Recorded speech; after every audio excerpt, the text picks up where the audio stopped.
మోంతా తుఫాన్ ప్రభావంతో ఇటీవల కురిసిన భారీ వర్షాలకు రైతన్నలు కన్నీరు మున్నీరు అవుతున్నారు. వర్షాలతో పంట పొలాలు భారీగా దెబ్బతిన్నట్లు నాయక్ పార్టీ వ్యవస్థాపక అధ్యక్షులు ధారావత్ సాంబయ్య నాయక్ అన్నారు. వరంగల్ జిల్లా సంగెం మండలంలోని చింతలపల్లి గ్రామంలో దెబ్బతిన్న పంట పొలాలను సాంబయ్య నాయక్ పరిశీలించారు. ఈ సందర్భంగా సాంబయ్య నాయక్ మాట్లాడుతూ, వర్షాలతో నష్టపోయిన రైతులను కేంద్ర, రాష్ట్ర ప్రభుత్వాలు ఆదుకోవాలని డిమాండ్ చేశారు. తడిసిన వరి ధాన్యాన్ని ప్రభుత్వం కొనుగోలు చేయాలన్నారు. రైతులకు ఎరువులు, యూరియా కొరత లేకుండా చూడాలని కేంద్ర, రాష్ట్ర ప్రభుత్వాలను ఆయన కోరారు.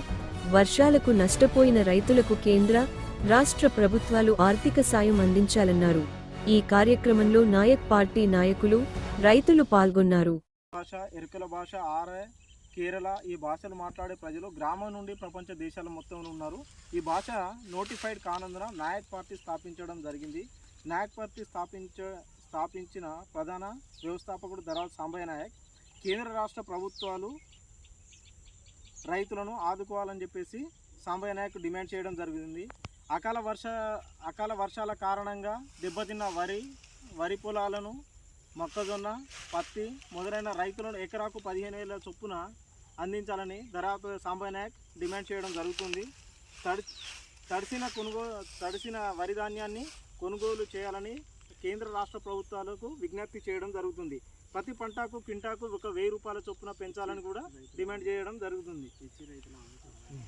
కేంద్ర రాష్ట్ర ప్రభుత్వాలు ఎరువులు మరియు యూరియాకు సంబంధించిన కొరత ఉన్నందున దీన్ని కూడా దృష్టిలో పెట్టుకొని రైతులకు తగినంత కాలంలో వాళ్ళకు యూరియా సరఫరా కానీ ఇతర ఎరువులు కానీ సరఫరా చేయాల్సిందిగా మా యొక్క విజ్ఞప్తి. కేంద్ర రాష్ట్ర ప్రభుత్వాలు వ్యవసాయ పరికరాలు, లోన్లు, సబ్సిడీలు, వివిధ పథకాలను రైతుల ముందు తేవాల్సిన బాధ్యత ప్రభుత్వంపై ఉంది. చింతలపల్లి మంక్తేనాయక్ తండాలో 2 రోజుల ముందు కురిసిన వర్షానికి వరి పొలం మొత్తం పడిపోవడం జరిగింది.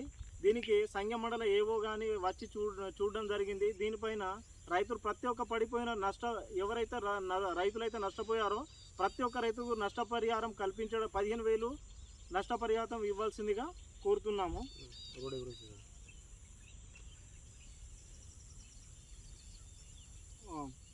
మంక్తేనాయక్ తండా నుండి ఎలుగురంగపేట చెరువుకు పోయే దారి 2 కిలోమీటర్ల మేర రాష్ట్ర ప్రభుత్వం కూడా దీన్ని ప్రోత్సహించి దీన్ని రోడ్డు వేయాల్సిందిగా కోరుతున్నాము.